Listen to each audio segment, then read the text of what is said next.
Here's a Cessna with a white tail, white wings with little red-like spots on the front parts of the wings, and a blue body base and a white top of the body.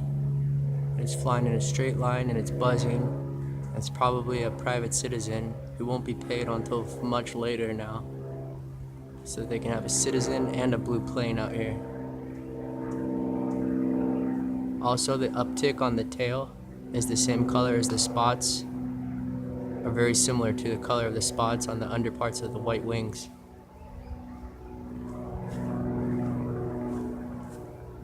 So this one's obvious. It's a cover up for the 405 freeway plane crash.